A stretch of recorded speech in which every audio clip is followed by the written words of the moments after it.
Alison, talaga bang end of friendship na kayo ni Riley? I don't care. Basta alam ko, galit ako sa kanya. She's so mean to me. Just because parehas kami ng damit. You know what? Hindi lang niya inaamin sa akin, pero alam kong nai-insecure siya sa akin. Eh, paano naman si Blair? She picked Riley. Pinagkaisahan nila ako. Bakit hindi mo na lang sila kausapin? Mag-sorry ka, dali lang naman mag-apologize, di ba? Alam mo, para ka lang namang uminom ng mapait na gamot na kapag nilunok mo yung pride mo, edi gagaling ka. Magiging maayos yung friendship mo. I don't care kung magkaayos pa kami ni Riley. Besides, done deal na yung punta ko sa New York. Contract signing ko bukas with IMG. Wow, taray. May pa-press con pa. Kaya if Riley doesn't want me, then I don't want her to. Okay. Hanap naman akong bagong friends pagdating ko sa New York, no? Hanap mo din ako. Yeah. Got you. Thank you. We're going to be billing out now. Okay.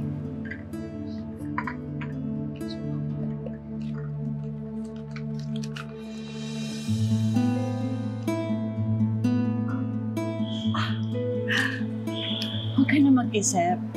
Sasabihin ko naman kung saan galing tong cash mo. Saan? Galing lang naman to sa isa sa mga clients ko. Bonus ko daw. Client, meaning... Yeah. Yun na yun. Alison, hindi ka ba nagigilty?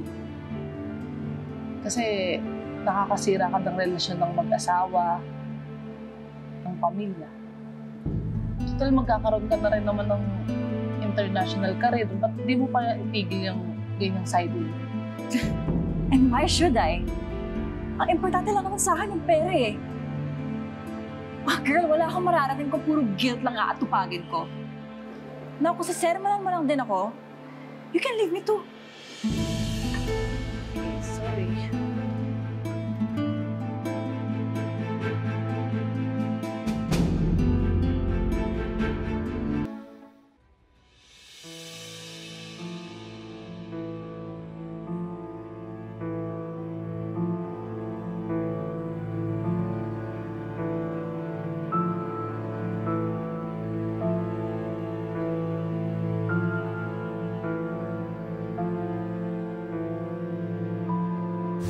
Pati ikaw, pinaplastic lang ako. Isn't it obvious? Para magkatiwalaan kami. May nakapagsabi sa akin na Bellatrix doesn't pay their models on time. Alam mo bang fake news yan? Sabihin niyo yan kay Allison. Yan ang chika ni Allison sa akin. Si Allison talaga ang nagsabi sa akin. Alison, hindi ka ba nagigilty? And why should I? Ang importante lang naman sa akin yung pera eh. Girl, wala akong mararating kung puro guilt lang aatupagin ko. Ang laki ng atraso mo sa akin, Alison. Pero mas malaki ang kasalanan mo sa mga pamilya ng mga lalaki nilang bihi. Kaya huwag kang bida-bida na feeling mo mataas ka. Dahil kayang-kaya kitang pabagsak.